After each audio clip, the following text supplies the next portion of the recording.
went with all right. I Well, went with the film crew and we interviewed Robert Wyatt, and it all was right. fantastic. He was an amazing man. Absolutely, he is an amazing man.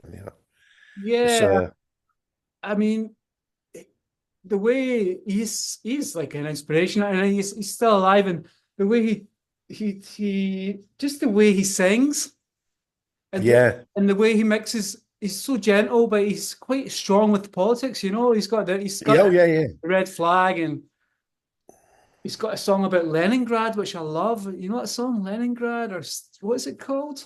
He's got a, I don't know. he's I got can't think. he got a song that just goes Hiroshima, Nagasaki, and he just goes through all Yeah, the I atomic I bomb. must know that. I know that Stalin wasn't stalling. Is one of the ones that I Yeah, remember. yeah. So yeah, he's great. Did you ever get to meet him? Yeah, I That's went what up to exactly. Luth when we were filming for Sunny Time Now, and spent the day with him, filming him and chatting with him. It was great. It was just Uh-huh. brilliant. There's a few. There's a town here called Dea, and there's a couple of girls that used to know him when he was messing around, and they told me the story about what happened to him. It was like a sort of Chet Baker moment, when he fell out the window. Oh yeah, yeah, And I've heard a few different versions of that story as well. yeah. I do know the actual real reason it happened. Ah, okay, cool. I I wouldn't like to. While this is being recorded, I wouldn't like to I say better what it not. I think it was one of Kevin Ayers was just a naughty boy as well. So he was. Yeah, Yeah. So anyway, different times now. I don't know. It's just like yeah. if you want to talk about what's going on, but just the past few days with that trumpet, the Oh, trumpet's back, and then just the ceasefire and everything. It's just really confusing. And this is part of the reason why I'm doing this because of my lack of trust in media and how everybody's turning to these sort of right wing people like that do these kind of interviews, and now they're more. I know exactly what you mean. I, are you aware of GB News? I'm not sure about that one. I think Catherine Harnett, who is someone I've interviewed, might be interested in that. I'm not sure. No, It's a right wing news channel that no. supports Nigel Farage, the Oh my Reform God. Party, Trump, and it's just unbelievably. They don't even Uh-huh. pretend to be balanced. It's completely and utterly constant attacks on everything that is not on the extreme right, and I'm not it's even going terrible. to look at it because I'll get into it because there was one you called UK Column I used to watch, and I got into it and I was looking at it every day, and I look at Joe Rogan and these people, and then I'm Yeah. fascinated. It's like it repulses me and attracts me somehow. And it's GB News, I've got an MSN news feed on my laptop, and uh-huh. what they do is they cherry pick various bits of news, and there's quite a lot of it that comes from the GB News, and it's fantastic because it's Uh-huh. always the headline is always something like Lee Anderson, who's one of their Reform MPs. He's also a presenter on GB News, and it's Lee Anderson is famously thick. I mean, he's just a thick cunt, frankly. And the headline would be something like Lee Anderson skewers Sadiq Khan in pithy two-word takedown. And you look at it and he said, the pithy two-word takedown is something like Sadiq Khan is a weasel. It's just, Uh, that's the level they operate at. Just insults. Anyway, it is a very strange time. I uh-huh. must admit, I find it quite difficult to look at what's happening in America without just, you feel like being gagging. Yeah, even just when it comes to immediate family stuff, and I've got a child who's 11, 12. I don't know if you've have you got children? Yeah, yeah, Yeah, but are they young? I suppose they're grown up enough to know what's going on. yeah. My eldest boy lives with me here up in Glasgow, Okay. and my youngest boy, I mean, he's 30 odd.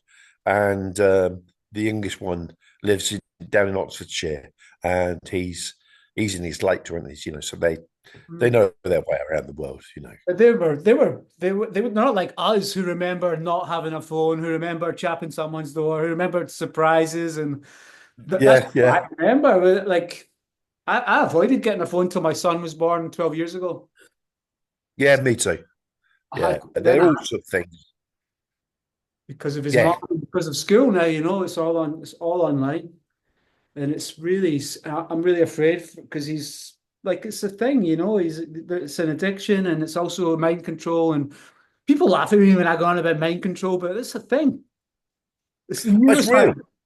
It's, I mean, I go out and I've had some sort of health issues recently with arthritis, and so I've got to have an operation on my knee. That partly caused by playing the bass saxophone for 40 years, I think. But uh, I use a walking stick, so I'm fairly elderly bloke with a walking stick, and these kids are just walking along Sock Street looking at their phones, and I'm just going, look out, look at because they're just going fucking. And if they yeah, bump into me, I'm down. I'm yeah, going to fall over. And not that Jack, who's my eldest son, and he's a big geezer. And several times I've just had to say, okay, this has happened when we've been out walking, you know, and someone's nearly knocked me over. And Jack gets really angry about it. And mm. he's quite a hothead. So I know exactly. You sit in a pub, which I don't do as much as I used to. But and then, I mean, I remember a group of 5 young blokes came in. They all sat down, got their drinks, and then they just looked at their phones. I mean, Yeah. it was just unbelievable. Yeah, I remember when I was 15 and what I read 1984, and I thought that could never happen. But it's actually, I think it's a lot kind of worse somehow than George Yeah, Orwell even predicted. the fact that these the phones are having on the way that your neurons work and the way you think. I mean, that's real. I'm not a conspiracy theorist in the slightest. I find most of that utterly contemptible. But that's really it's okay. but but it's just basic science, really. Yeah, they've been doing it since the the 60s. They've been testing it, all these different ways of controlling people. There's even like the test they done with LSD and all that. And yeah, I'm not an expert, but I know that they did well, the CIA did lots of things like that, I think. experiment on people. Yeah, yeah. They gave them diseases, like I think. But anyway, we better talk about music because politics is too depressing. Yeah, I, I I, like they're just giving like Nazi salutes and no one's like they're just like, oh, no one even seems to care. Well, there's been a big, and he sort of said, "Oh, they're just digging for dirt." But I mean, what is wrong with a man? No, I You think know, he, I think he, I think it's my like it's not a conspiracy, just in my head. I've just thought of this myself. I think it Mm. was premeditated. I think it's a plan. I think they anticipated the reaction, and it's just another way to control people somehow. Yeah, yeah, I know exactly what you mean. It's You know what I like, look at me, that entire sort of narcissism and controlling the narrative. It's we've wandered off again. Back mean? to the music. Yeah. So okay, you're in Southampton and you're playing gigs with your band, and you just said that you got an offer for a gig in Glasgow. Was that it? No, no, no, no, no. This is many, many years later that I Uh-huh. came to Glasgow. So I lived in Oxford for a long time, and Okay. I used to go from where I lived. Well, actually, it was border Oxford. Anyway, I'd go to London and play in the LMC there, and Mhm. this is late 70s, I suppose. And I gradually sort of got to know a lot of the improvisers. I mean, already knew Lowell. I got to know the second generation people like Steve Beresford, Mhm. Steve Noble was a different, Roger Smith, um, John Russell. They always never big mates with him.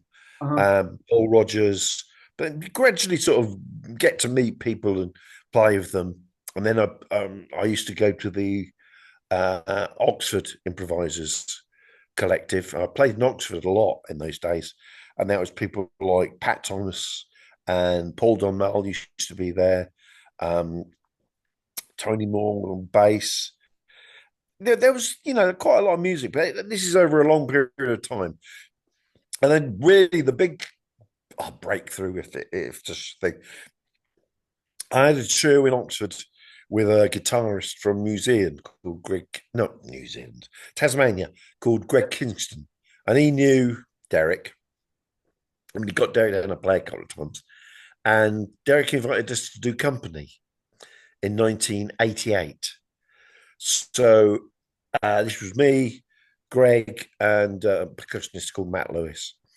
Anyway, it kind of broke up. The idea was that for the first few days, you played in these groups with the people you knew from wherever you came from. They called it the regional company. Then the last few days, it was whatever. You go to the bloke who was the MC and say, I want to play with these people. And it was kind of getting towards the last day. Nobody had put my name down. So I thought, I'll put a name. I'll put some names down. So I put Derek Bailey and Gavin Bryars, not knowing anything about their history together.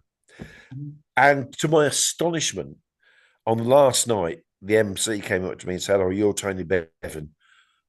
Oh, you? I said, "Yeah." He said, "You play guitar?" I said, "No, I'm a saxophone player." I said, that's the impact I had. And I played a trio with Derek and Gavin Bryars. And what I didn't know was that that's the first time they played together in 30 years or something. And it was great. It was really great.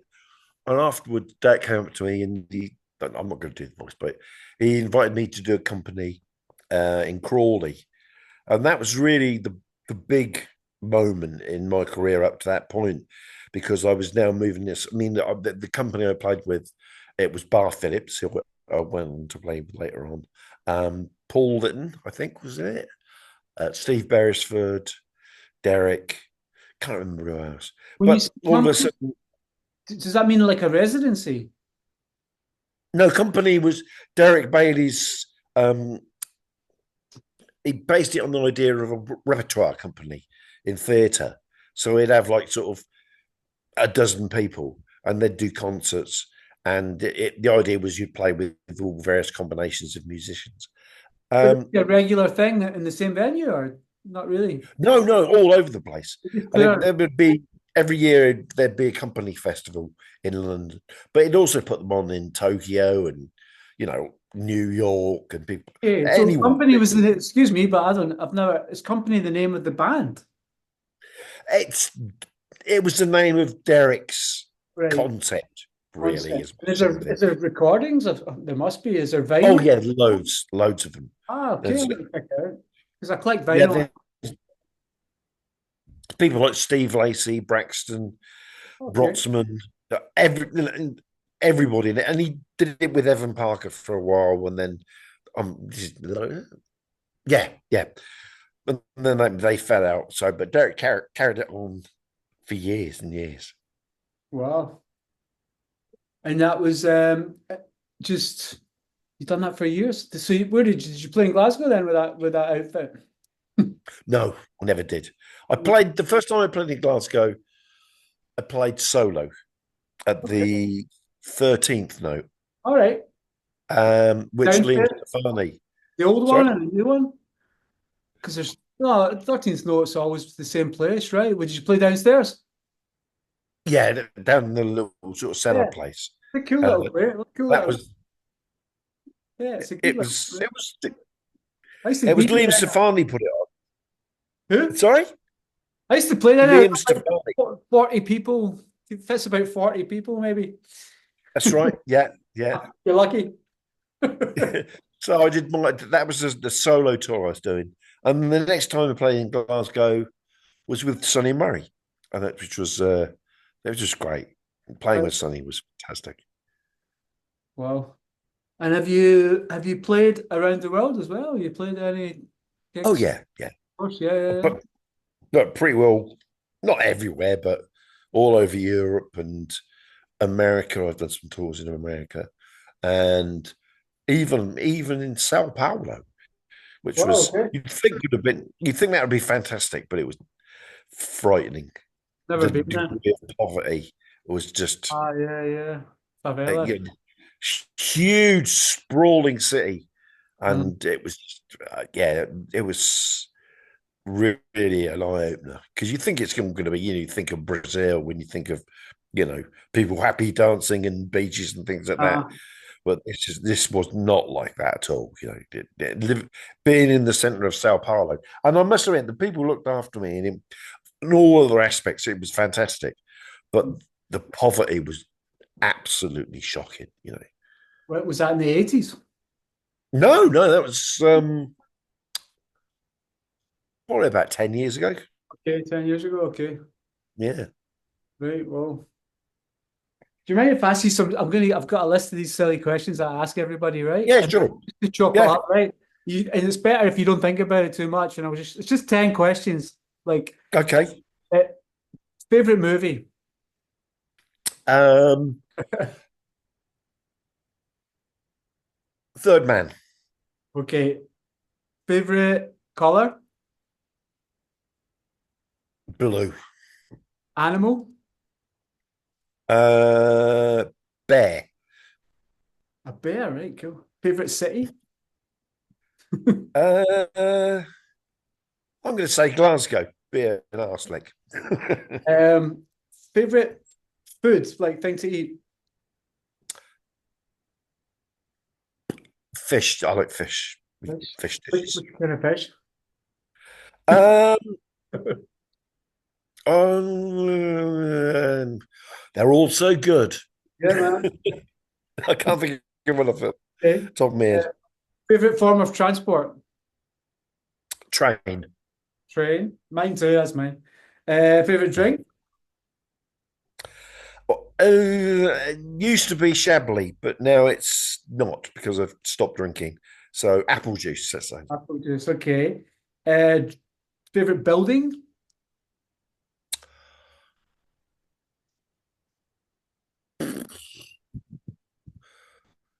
Ashmolean Museum, Oxford. Okay, I've never been. The Ashmolean Museum in Oxford. What kind of museum's that? It's the Oxford University Museum. Okay, Actually, it's an amazing place. okay. Is It's that right in the centre of Oxford. like a what? How old's that building? 19th, what is it? Victorian building? Oh no, no, no, probably 17th century, something like that. Yeah, only, It's a really old, beautiful building. Okay, two more. I think that's it. Right, favorite book?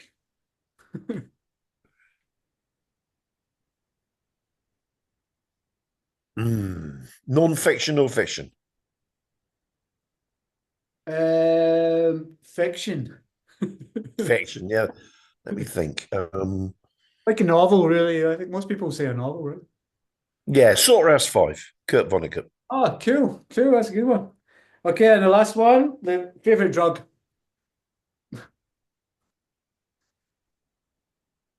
Uh, Tea, I think. Tea. Okay.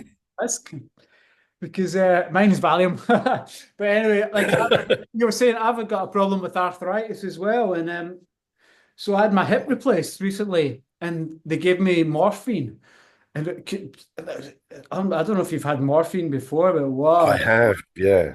I was like, just give me more, give me more, give me more, because it was really hip replacements. But I don't know. I was in for a few days, you know.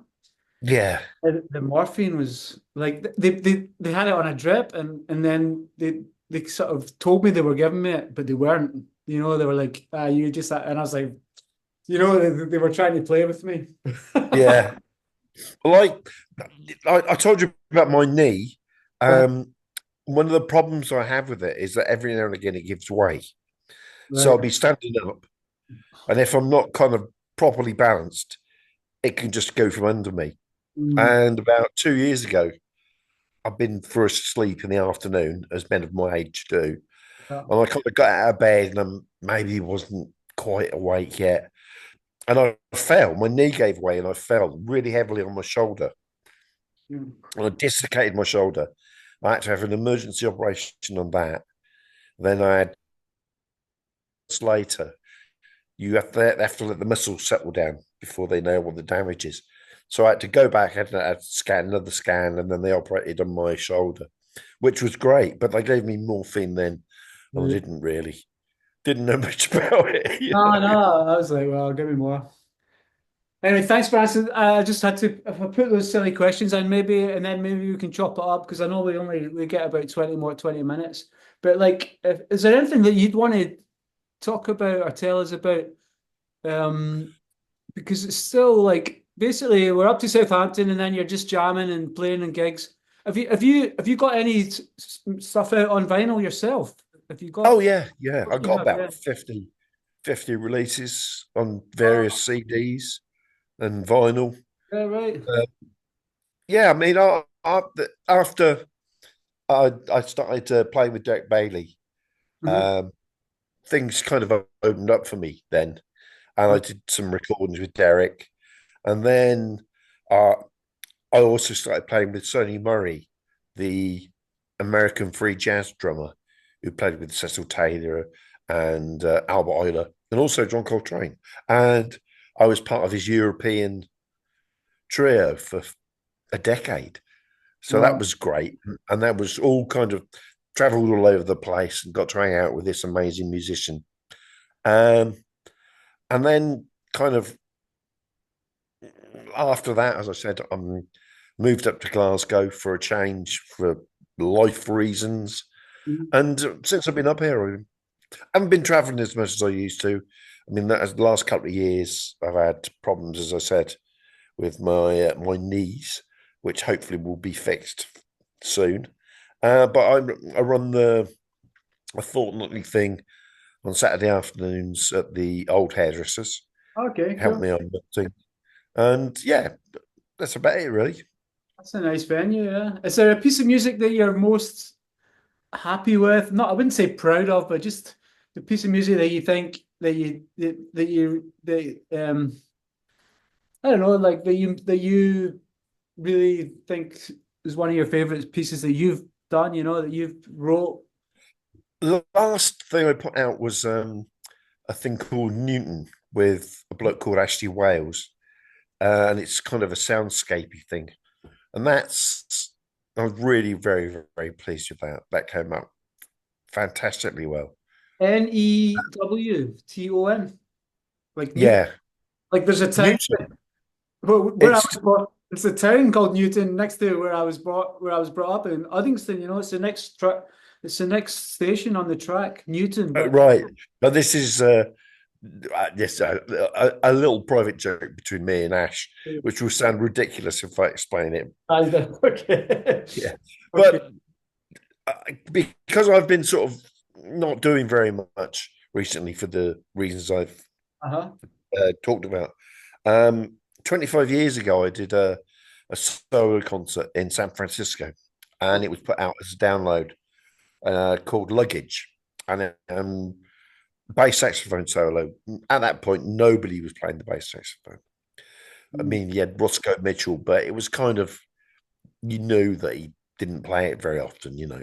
okay. So there was virtually nobody, and I did. It's a sort of half an hour solo bass saxophone piece, and to celebrate 25 years since it was recorded, I'm just working on re-releasing it now. So, in fact, I've got to speak to the bloke who does my uh, Bandcamp page to see how he's getting on with getting it all set up.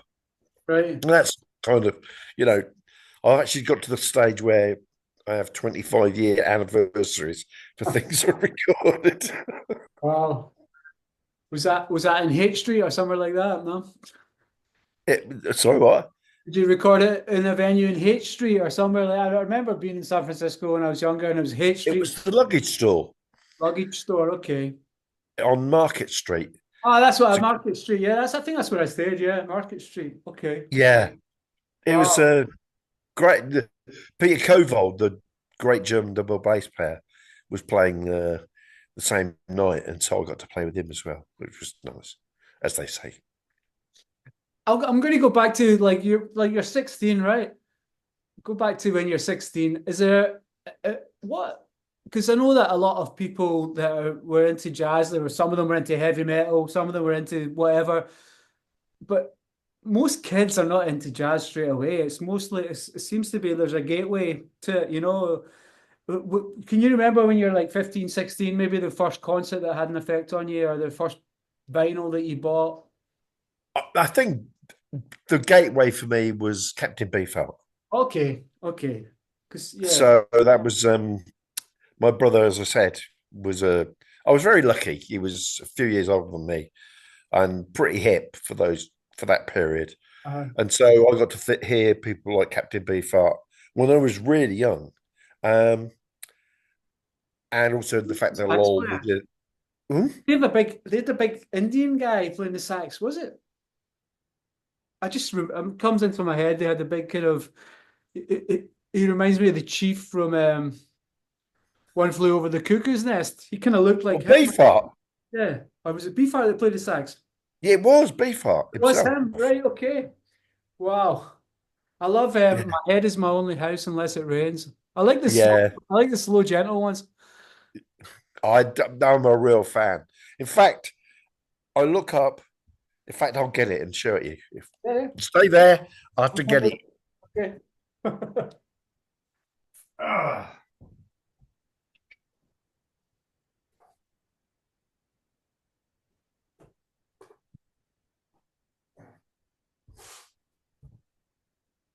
Oh, right.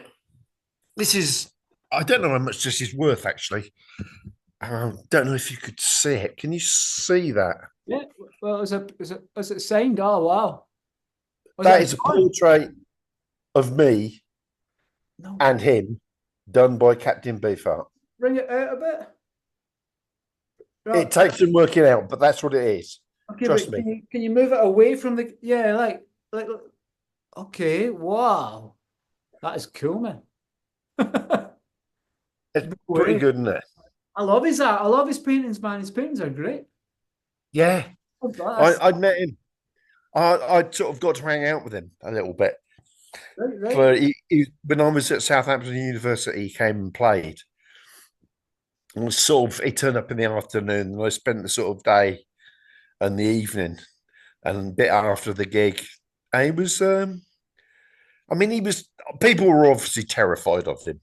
You Mhm. know, all people around him, but he was really nice to me. I have to say, he was Right. very nice, and he did that little picture for me. So you just went to see him and then you got talking to him like after the show or something like that? Well, actually, what he'd played in Aylesbury the day before, and I went back to Aylesbury. I was still living. My mum and dad still lived there, and I went to the gig. And after the gig, I introduced myself and I said, I'm going to be in Southampton tomorrow. Can I do an interview with you?" And he was like, "Yeah, sure." And we had a little chat, and it was fine, you know. So when he arrived, I went up to the and said, "Oh, it's me from last night," and he obviously had no idea who it was. Yeah. And then suddenly I mentioned something, and it kind of the light bulb went off, and he went, "Oh, I remember you now, man." And then he was fine. He was Did very you funny.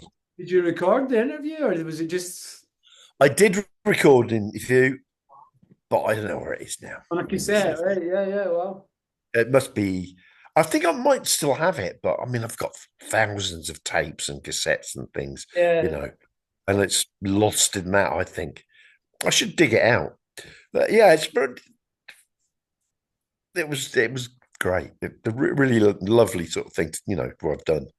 So that was when you were about 16, you got to go and see him and meet. That's About 18, I should think it was. right. Yeah, Okay, yeah. so that covers both of those. So from him, I suppose you just go on like to Zappa and all that as well, right? Well, I liked some Zappa. Yeah. Um, the early stuff probably Uh, much more than the stuff he did later, which I.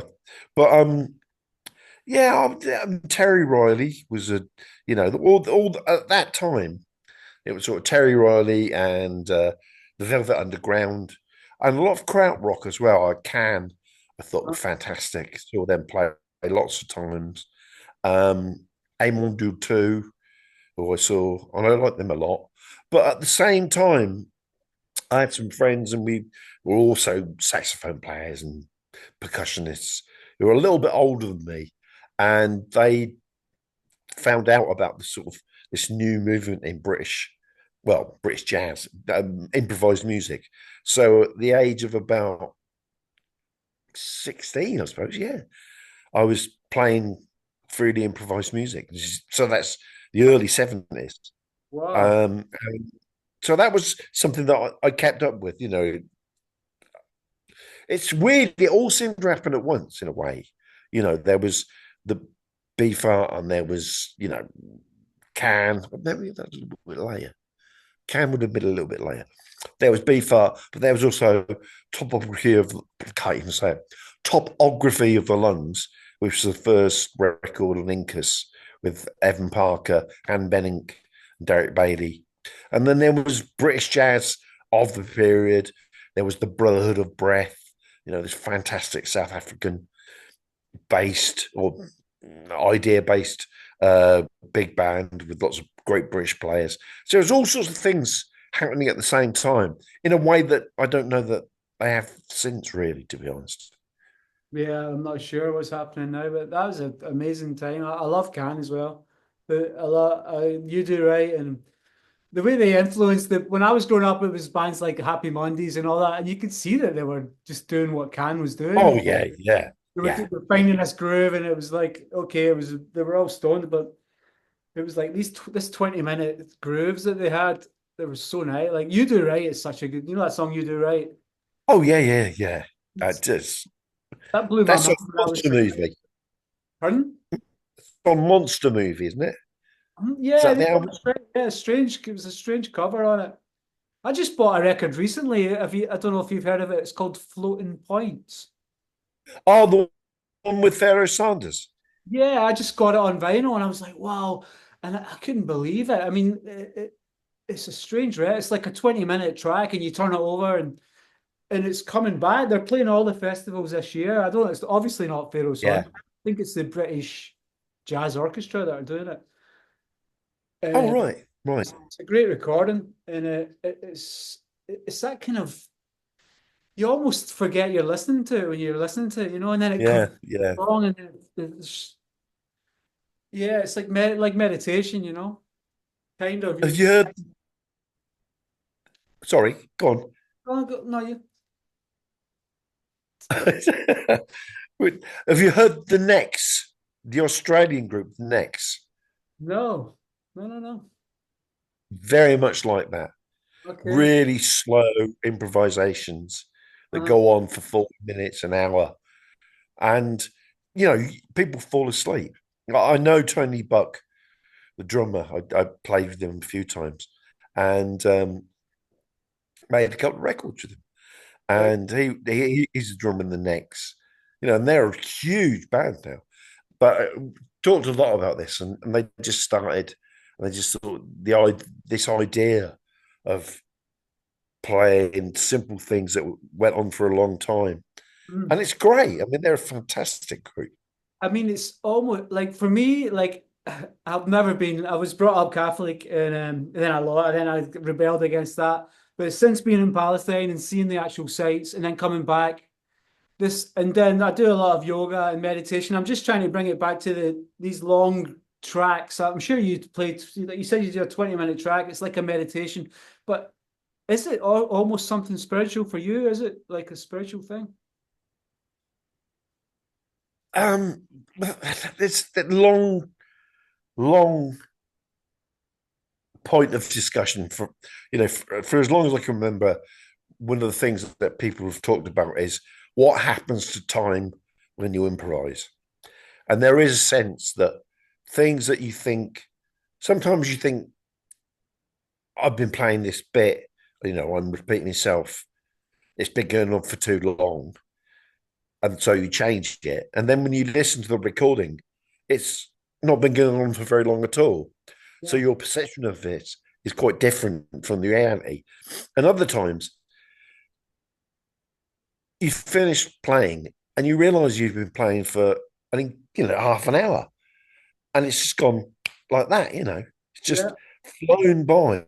So I've never started with the intention of playing a long meditative piece of music, but sometimes that happens, and it's But you're difficult to avoiding know the. when it. I know exactly what you mean, and it happens when you're meditating. It can happen on a bike ride or just if you're having a good time, like whatever. There's many, but Yeah, you're not. You don't connect it to any kind of religious, spiritual.